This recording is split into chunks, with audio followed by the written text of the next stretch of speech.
Mainit na balita. Bakit ka naghahanda? Ba't ka naghahanda? Ba't ka naghahanda? Anong pakialam natin sa China, Taiwan? Bakit mo ilalagay ang buhay ng mga sundalo mo, mga kapatid mo na uniform men, mga kapatid mong Pilipino, ilalagay mo ang buhay sa bingit ng kamatayan dahil sa away ng China, Taiwan? Anong pakialam natin doon? Ito ang nakakagulat na balita ngayon sa mundo ng politika. China, nagbabala sa Pilipinas patungkol sa tila pakikisangkot nito sa kanilang problema sa bansang Taiwan. Ito ay matapos niyang magpahayag ni AFP Chief Browner na maganda di umano kung sakaling lulusubin ng China ang Taiwan dahil posible di umano tayong madamay. Hindi nga ito pinalampas ng China. Sa isang press con ay nagbigay ng isang matinding babala ang kanilang Foreign Ministry spokesperson patungkol sa di umano'y walang basihang komento na nagmula pa mismo sa isang mataas na opisyal ng Pilipinas. Ayon nga sa kanya, ang Taiwan issue ay problema lamang ng China at kung paano ito resolbahin ay nasa sa kanila na at hindi nila pinapayagan na magdesisyon ang iba kaugnay sa isyong ito. Diretsahan din niyang sinabi sa mga matataas na opisyal ng Pilipinas na huwag silang galitin at makipaglaro sa apoy sa pamamagitan ng pagsawsaw sa isyu ng Taiwan dahil masusunog lang sila. Agara namang naglabas ng palusot ang Malacanang sa isyong ito at nilinaw ni Executive Secretary Lucas Bersamin na hindi dapat maalarma dahil isa lamang di umano itong parte ng mga hakbang sa paghahanda ng gobyerno kung sakali mang magkaroon talaga ng kaguluhan sa nasabing lugar. Maraming ang pumalag sa ginawang ito ni Browner at ng administrasyon na tila kinakaladkad ang bansa sa isang gulo na hindi naman dapat panghimasukan. Ayon pa nga sa ilan, ay isa lamang di umano itong diversionary tactic para malihis ang atensyon ng publiko sa mga isyong kinakaharap ng gobyerno ngayon tulad na lang sa kaso ni FPRRD at ang mga patong-patong na petisyong isinampa laban sa kanila. Ito, pag-usapan natin. May sikreto ang gobyerno. Bakit biglang may gera? Pinaghahanda ni AFP Chief General Romeo Browner Jr. ang Northern Luzon Command sakaling lusubin ng China ang Taiwan. Bakit ka naghahanda?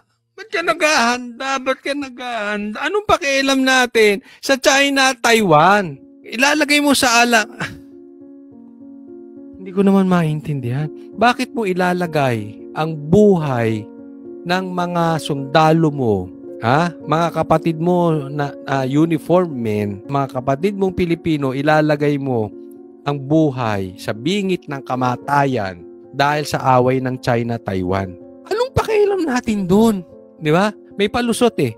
Tingnan mo, may palusot. May palusot sila. Bakit kailangan natin sumali sa gera? I-extend na natin yung sphere of operations natin. Because if something happens to Taiwan, inevitably, we will be involved. There are 250,000 OFWs. Yan. Ginamit pa ang OFWs. 250,000 daw ang OFW. So sa madaling salita, para mapalusutan nila na itong pagsali natin, pakikisawsaw natin sa gera ng China at Taiwan, ma-justify. Alam nyo, kung talaga magkakagera, kung magkakagera, wala tayong maitutulong. Wala. Anong meron tayo? Wala. Wala. Wala. Wala. Ang meron lang tayo, ipagamit natin yung lupa natin para maging landing base ng Amerikano para makatulong ang Amerikano sa Taiwan.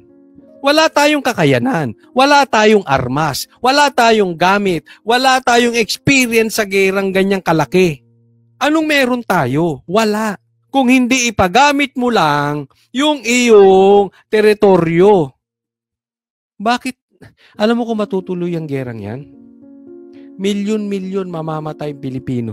Posibleng mamatay ang Pilipino na milyon-milyon na wala naman tayong pakialam sa China at Taiwan. Dahil lang kasi sip-sip nyo sa mga Amerikano, kaya nagkaganyan. Kung merong inciting to sedition, kayo inciting to war. Ba't samili tayo ng sali sa gera? Hindi ko maintindihan sa inyo. Bigla na lang ngayon may gera. Anong sikreto nyo? Imposibleng wala eh. Wala. Ang ilang taon na ako, may gali. Nabuhay ako ng walang gera. Ngayon, umupo lang si Marcos, bigla tayong may gera. Ilang taon na ako sa mundong ito. Bigla-bigla gera. Yan ang Marcos. Wala tayong magagawa. Wala tayong maitutulong. Bakit nyo ipagagamit yun? Huwag nyong gamitin yung 250 OFW. Kung sa tingin ninyo, meron na talaga magkakaroon ng gera dyan. The best help. Ha? Ako, paliwanag ko sa inyo, maging matalino kayo, huwag tatanga-tanga. Ang pinakamagandang tulong sa mga OFW natin dyan, kung talaga magkakagera at lihitimong sasabog na ang gera, i-pull out na sila dyan. Ano yung gusto nyo habang nagkakagera, sasali kayo? Tapos, saka nyo tutulungan yung mga 250,000 na Pilipino doon? Baka kalahati nun patay na bago nyo ma-rescue. So, kung sa tingin ninyo talaga matutuloy ang gera at hindi lang kayo inciting to war, sa tingin nyo ay matutuloy ang gera na yan at hindi lang kathang isip dahil bigla-bigla na lang may gera. Pag malapit na, i-pull out nyo na yan 250,000 na yan. It's the safest for the OFW Filipino workers dyan sa Taiwan. Kaysa yung nagbobomba-bombahan, saka kayo bubunot. Saka nyo sila bubunutin. Anong dadali natin doon? Tora-tora. Magpakatotoo naman kayo. Huwag namang tapang-tapangan. Huwag namang tapang-tapangan.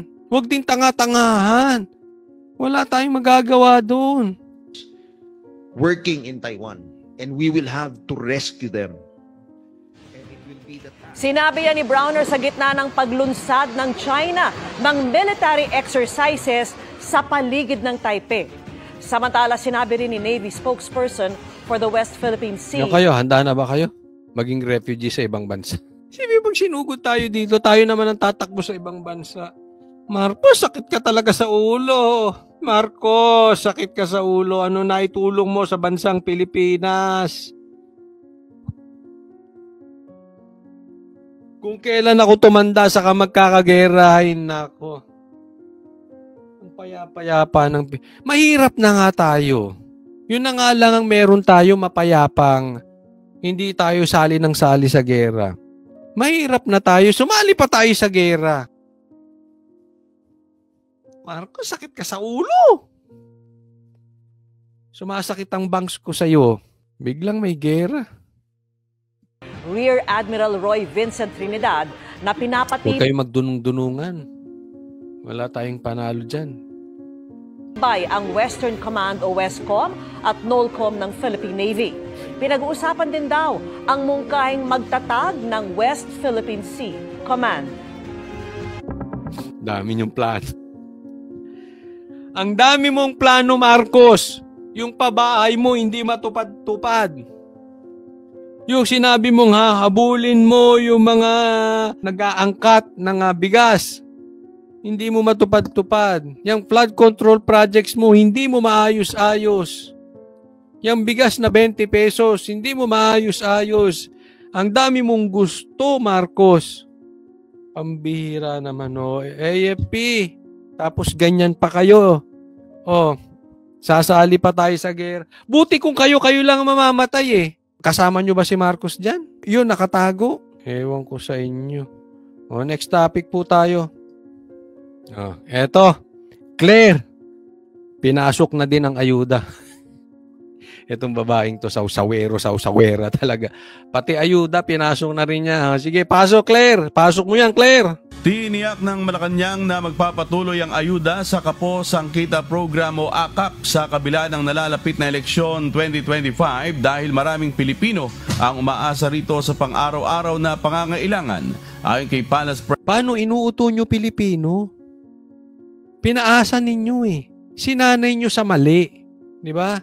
Sinanay nyo Pilipino sa mali. Titinan mo, ano yung nasa kamay niya? Di ba yan yung Voters Inc? Voters Inc ba yan? Voters Inc tapos may pera. Anyway, kung ano man yan. Sinanay ninyong Pilipino. Oh. Yan ang gusto nyo eh. Umasa ang Pilipino sa gobyerno. Ayaw nyo maging independent ang Pilipino. Mana sa inyo, until now, nakaasa kayo sa Amerikano. Ganyan kayo. Press Officer Undersecretary Claire Castro, hindi basta-basta maaaring ihinto ang ayuda lalo na tumataas ang bilang ng nagugutom sa kabila ng iba pang social assistance programs. Isipin mo yan. Dapat nga questionin ka namin, Claire. Sabi, hindi dapat daw alisin ng ayuda dahil tumataas ang gutom. Baliktad. Dapat ikaw ang kina-question namin, Claire. Bakit tumataas ang gutom? Ganong ngayon lang panahon ni Tambaluslos at ni Marcos na nagkauso-uso yung ayuda na yan. So, ibig sabihin, it's not effective. Claire, anong klase kang abogado? Alam mo yan. Pag binigyan mo lang ng binigyan ng pera ang Pilipino, bukas gutom ulit yan. Ano ka ba naman? Pinagtanggol mo pa yan. Para ka namang bobo, Claire. Bobo ka ba? Yan ang tatanong lang ha. Nakaasa na daw ang Pilipino dyan. Bakit nyo pinaasa? Dapat binigyan nyo ng trabaho mga Pilipino, hindi nyo binigyan ng ayuda. Of all, kayo pang mga lawyers ang nagsasabi ng ganyan. Pati naman yan, sinawsawan mo pa, Claire. Samantala, ilang grupo ang naghain ng petisyon sa Korte Suprema upang ipatigil ang AKAP na tinawag nilang isang anyo ng pork barrel. Ang AKAP na Ano yan eh? Totoo, legalized vote buying yan. Mula noong 2024. Yan yung sinasabi nila, di ba? Nila Mayor Magalong, vote buying yan.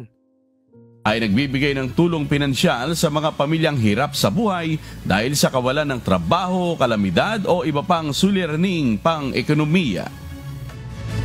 Hindi po ito mapapahinto agad-agad ng administrasyon. Hindi nito mapapahinto agad-agad. So, kailan yung hindi mo agad-agad? 1 year, 2 years, 3 years, or until nakaupo si Tambaluslos at si Marcos na amo mo na pinatatahol ka. Di ba? Oh. Anong purpose nitong ayuda na ito? Simple lang. Para bilhin kayong mga Pilipino na nakaasa dyan sa ayuda. Kunin nyo. Tama yan. Kunin nyo yung pera ninyo. Pero video nyo. Lalo na pagka ang nagbibigay, kasi ang dami kong nababalitaan na nagme-message sa akin. Pinag-aantay pa raw bago magbigay kailangan dumating yung pistehong politiko. Andun sila epal muna. Kung hindi man sila mamigay, kailangan magi-speech muna sila. Isipin mo, yung mga naka-wheelchair na matatanda, yung mga nanay na may hawak pang bata, sanggol, doon na nagpapadede. Ang tagal nag-aantay. Para antayin dumating yung politiko. Videohan nyo. Legal po yan. Video nyo. Sabi nga ni Mayor Magalong bakit wala kayong listahan? Kung sino mga naging recipient niyang ayuda na yan. At mas marami po siguro mga kababayan natin ang mag-aalma. Lalo na kung nasanay na po silang kumuha ng ganitong ayuda. Yung abogado to parang hindi ko maintindihan kung ano. Ako dati taas ng respeto ko sa mga abogado kasi abogado tatay ko eh. Ha? Ito anong klase? Natakot siya sa aalma yung taong bayan dahil pag hininto ang ayuda. Nire-rape nyo na naman ang mga mahihirap. Yan po ang mahirap sa atin. Yan ang problema sa bansa natin. Lagi nating ni-rape ang mahihirap. Ginagamit ang mahihirap para sa sariling pangarap. Sila pa ang mag-aalma. Hindi naman sila ang naglagay ng ayuda kayong mga politiko Sila ba nag-request ng ayuda o kayo lang talagang kinusa nyo lang dahil dyan nyo mahahawakan sa liig ang Pilipino? Ginagahasa na naman natin ang mga Pilipino. Para po ipantawid sa pang-araw-araw nilang pangangailangan.